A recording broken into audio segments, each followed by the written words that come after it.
Hello, नमस्कार, आदाब, सत श्री अकाल और अस्सलाम वालेकुम। मैं हूं मोहम्मद अहमद काज़मी, लेकर आया हूं आपका पसंदीदा कार्यक्रम नज़र दुनिया पर।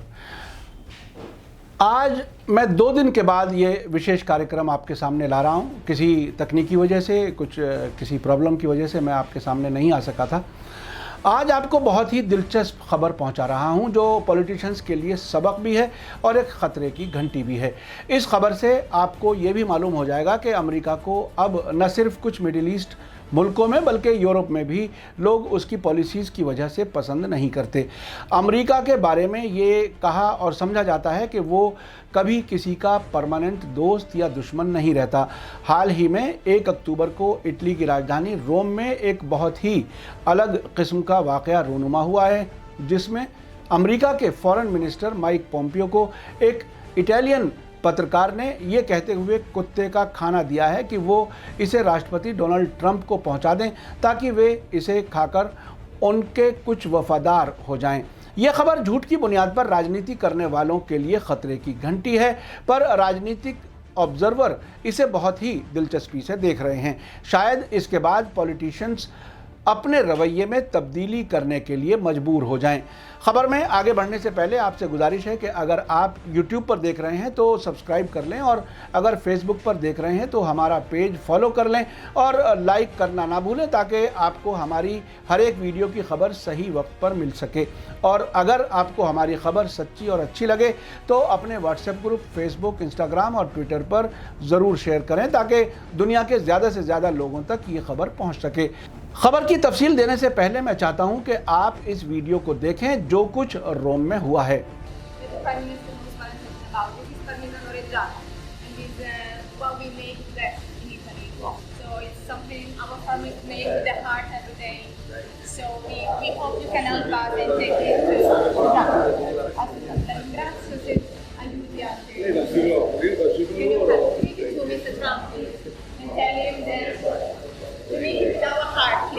खबर यह है कि पिछले दिनों 1 अक्टूबर को इटली में एक पत्रकार ने अमेरिका से अलग तरह से विरोध प्रकट करते हुए अमेरिकी विदेश मंत्री माइक पोम्पियो को कुत्ते का खाना ये कहते हुए दिया है कि ये खाना ट्रंप तक पहुंचा दें और कहें कि वे इसे खाएं, शायद इससे उनके अंदर कुत्ते की वफादारी आ जाए। इस खबर ने दुनिया भर में अमेरिका की बहुत बेइज्जती की है। कुछ मीडिया ने इसे अमेरिका की फ़ौज के नॉर्थ ईस्ट सीरिया से हटाए जाने से जोड़कर देखा है, जबकि जब हमने चेक किया तो पता चला कि वीडियो तुर्की के सीरिया पर हमले से पहले 1 अक्टूबर 2019 की है। कुछ मीडिया हाउसेस का कहना है कि सीरिया में अमेरिका की हर साजिश में उसका साथ देने वाले कुर्दों को अमेरिका ने अकेला छोड़ दिया और नॉर्थ सीरिया से अपने सैनिकों के वापस बुलाने के बाद तुर्की ने सभी इंटरनेशनल कानून की खिलाफ वर्जी करते हुए नॉर्थ सीरिया पर कुर्दों को कुचलने के लिए चढ़ाई कर दी। कहा जाता है कि अमेरिका ने उत्तरी सीरिया से अपने फौजियों की वापसी का ऐलान करके तुर्की को ग्रीन सिग्नल दे दिया था। अमेरिका के इस फैसले को अपने सहयोगियों की पीठ में छुरा घोंपने की अमेरिका की पुरानी पॉलिसी का नतीजा कहा जा रहा है। अमेरिका के इस फैसले से पूरी दुनिया के कुर्द गुस्से में है। माइक पोम्पियो अपने 4 देशों के यूरोपीय दौरे के हिस्से के तौर पर इटली के प्रधानमंत्री ग्यूसेप कॉन्टे से मिलने के लिए 1 अक्टूबर को रोम, इटली में थे। इस मौके पर ज़रूरी फ़ोटो सेशन के हिस्से के दौरान एलिस मार्टिनेली नाम की एक इतालवी पत्रकार पोम्पियो के नज़दीक गई और उन्हें कुत्ते के खाने वाला पनीर का एक बड़ा डब्बा सौंप दिया। सी स्पैन के जरिए जारी वीडियो में मार्टेली को बार बार पोम्पियो को ये कहते हुए देखा जा सकता है कि पनीर हर दिन हमारे दिल के साथ बनाया जाता है। मेरा मानना है कि पनीर शायद वास्तव में अच्छा है। वो ये भी रिक्वेस्ट करती हैं कि ये पनीर ट्रंप को दे दें। इस वाक़े से मुझे दिसंबर 2008 की याद आती है, जब अचानक इराक पहुंचे अमेरिका के राष्ट्रपति जॉर्ज बुश को उस वक्त ऐसी अजीब और बेइज्जती के हालात से गुजरना पड़ा जब एक इराकी पत्रकार मुंतज़र जैदी ने उन पर 2 जूते फेंके। ये राष्ट्रपति पद से हटने से पहले उनका आखिरी इराक का दौरा था।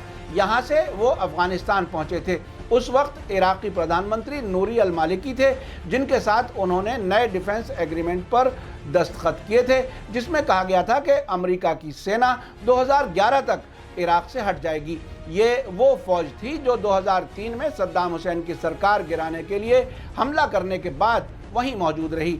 इस मौके पर अपनी शर्म कम करने के लिए अमेरिकी राष्ट्रपति जॉर्ज बुश ने कहा था कि मैंने अपने कार्यकाल में कई बार इस तरह की अजीब घटनाएं देखी हैं, ये महज ध्यान आकर्षित करने का तरीका था।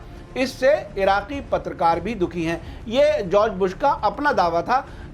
इराकी पत्रकार दुखी हैं और ये कि ये अटेंशन डाइवर्ट करने का एक तरीका था और मैंने अब से पहले भी ऐसी बहुत सी सिचुएशन देखी हैं। ये उन्होंने अपनी शर्म कम करने के लिए कहा था।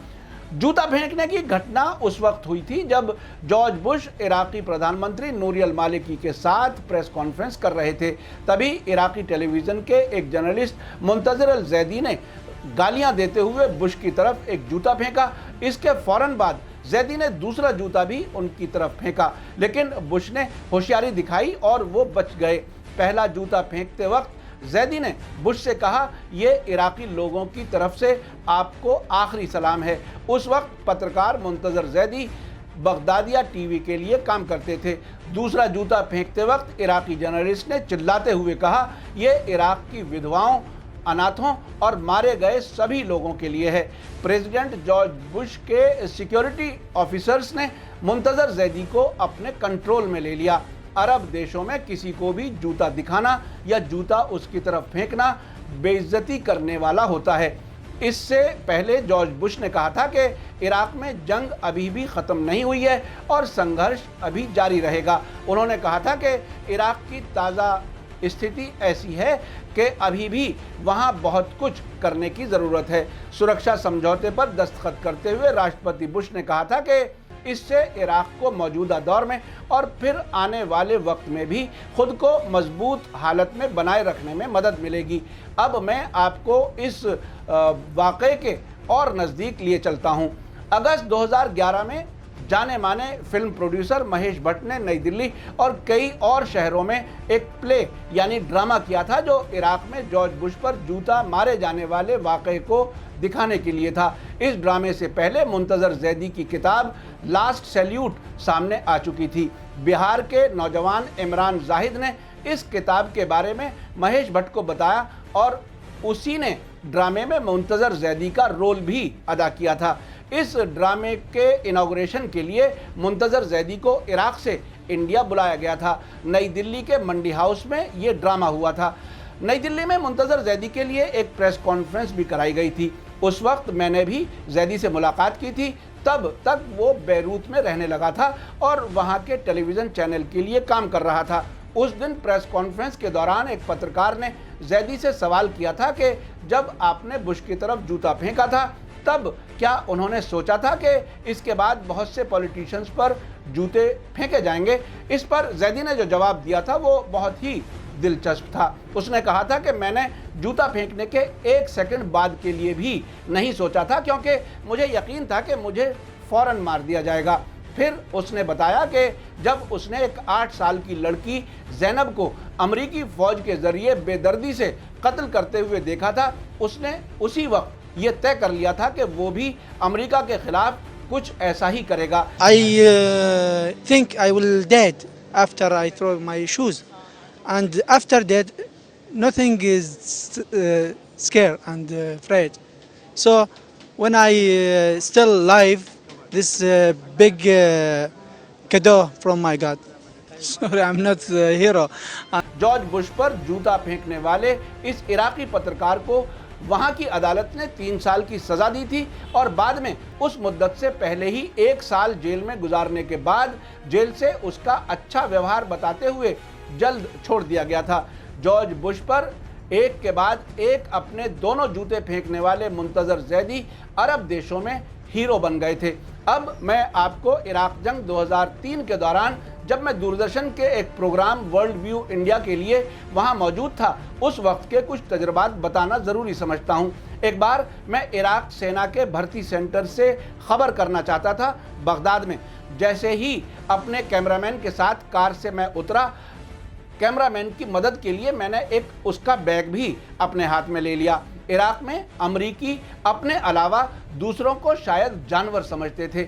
जैसे ही हमारे हाथ में बैग देखा, फौरन उन्होंने बंदूक तान दी और हमारी तरफ हिरासत में लेने के लिए आने लगे। इसी बीच किसी इराकी को कुछ दूसरे अमरीकी फौजी पकड़ कर लाए और इसी बीच वहाँ शोर और हंगामा हुआ और हम वहाँ से भाग निकलने में कामयाब हुए। सद्दाम हुसैन के शहर तिकरीत में हमारे सामने ही पहले दिन जब अमरीकी फ़ौज वहाँ पहुँची थी, तब भी मैंने खुद कुछ इराकी नौजवानों को एक गाड़ी से दजला के पुल पर सिर्फ इसलिए गिरफ्तार होते हुए देखा कि उनके पास कुछ हथियार थे। 2003 से पहले इराक में हथियारों के लिए लाइसेंस रखना ज़रूरी नहीं था और सेल्फ डिफेंस के लिए अक्सर लोग हथियार अपने पास रखते थे। अब से पहले आपने देखा कि अमेरिका ने किस तरह से इराक के राष्ट्रपति सद्दाम हुसैन से दोस्ती का दम भर के 1980 में ईरान के खिलाफ जंग शुरू कराई, जो 8 साल तक जारी रही।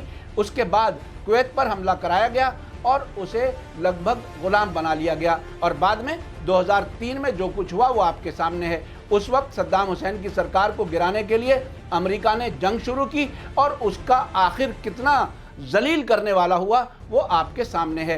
हाल ही में सीरिया के कुर्दों को तुर्की के हमले के लिए उन्हें अकेला छोड़े जाने पर दुनिया भर में रहने वाले कुर्द अमेरिका से नाराज़ हैं। अमेरिका इस बात के लिए मशहूर है कि जिसे दोस्त बनाता है उसका भरपूर अपने लिए इस्तेमाल करता है और जब वो उसके किसी काम का नहीं रहता तो उसे अकेला छोड़कर निकल लेता है और कहीं कहीं तो सद्दाम जैसा भी अंजाम होता है।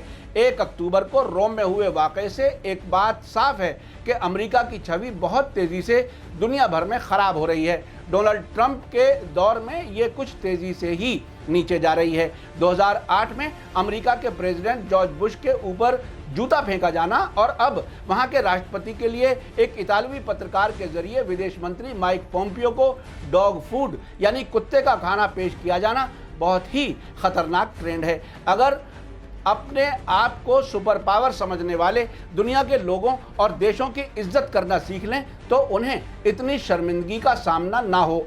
आपको मेरा प्रोग्राम कैसा लगा कमेंट्स में ज़रूर लिखें। इसी के साथ मुझे दीजिए इजाज़त। धन्यवाद, शुक्रिया, थैंक यू। जय भारत, जय हिंद।